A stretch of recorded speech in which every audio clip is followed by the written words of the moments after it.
Hello, and welcome to another vlog. I had the pleasure this past weekend of attending a screening for a documentary called Pick of the Litter. The film follows a litter of 5 puppies as they train to become guide dogs, and it shows the whole process from start to finish. Now, I really enjoyed the movie and thought it was very informative, and as a service dog owner myself, I could really relate to the subject matter of the film.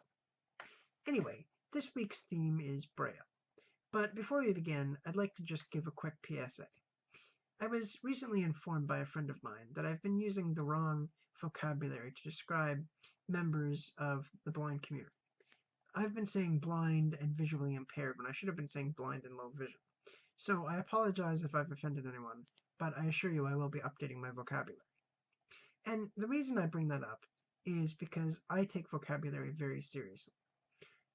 People have the right to choose their own identity. It's not up to others to make that decision for them. But when you use outdated terminology, that's exactly what you're doing, is you're essentially taking away people's rights to choose their own identity. And that doesn't just apply to people with disabilities. That applies to all minorities, including women, visible minorities, and members of the LGBTQ2 plus community. So just something to keep in mind. Anyway, today I'd like to talk a little bit about the history of Braille, and I'd also like to share some interesting facts about Braille. So, Braille was invented in the year 1824 in Paris, France, by a young man by the name of Louis Braille. Now, Louis Braille lost his sight at a very young age while he was playing in his father's workshop. He was in an accident when one of the tools got lodged into his eyes, and that's why he went blind.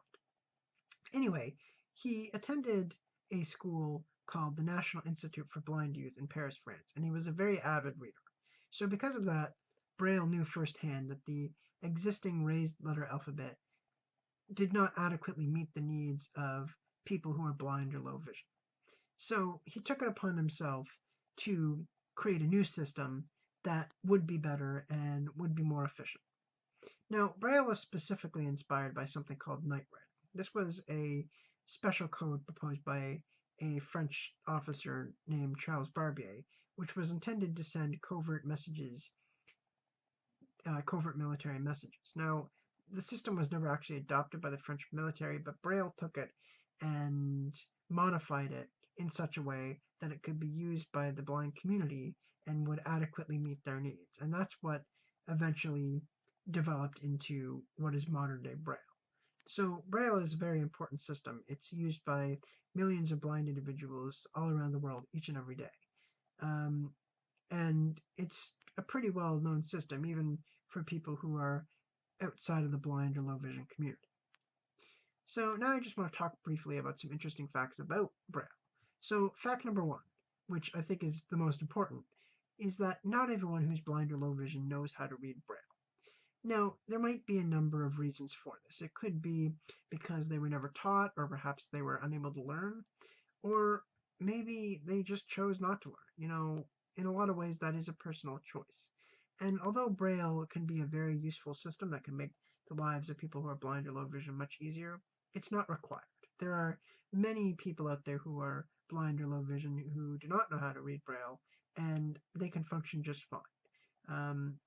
Because there are other ways to communicate and to read, even if you are blind and you don't know Braille. So I just really want to point that out.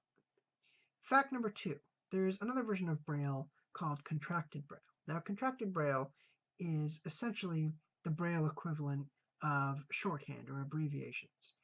And it's typically used in books and public places as a means to save time and space. So when you go to a public place and you read a sign, odds are, if it has Braille in it, it's using contracted Braille. And hopefully this is something that we're going to see more and more, because Braille is an important form of accessible communication that many people who are blind or low vision do rely on. So hopefully we'll start seeing more and more versions and more signs and books with Braille in them, especially in public places. But if you do, there's a very good chance it will be contracted Braille. Fact number three. In 2017, 2 women at MIT invented a special device that can translate text to Braille in real time. Now, this device, which is about the size of a chocolate bar, is placed on the page, and it scans the text using a built-in camera and then translates it into Braille using a series of mechanical pins on top of the device. And it can translate up to 6 characters at a time. So this device will hopefully soon be available. But I just thought that was a really neat thing to kind of talk about, that they were able to invent this, because it shows not only how quickly technology is evolving, but how useful it can be for people with all kinds of disabilities. And now just a quick bonus fact. So the original Braille alphabet didn't include the letter W, because that's not a letter that's commonly used in the French language. So the letter W was actually added to Braille by English speakers. And I just thought that was an interesting fact. So there's, just your little bonus fact. Anyway, that's a brief overview of the history and facts about Braille. If you enjoyed this video, please like, comment, and subscribe. And of course, if you want to see more videos like this one, as always, please support me on Patreon. I am going to include a couple links in the description to some interesting articles.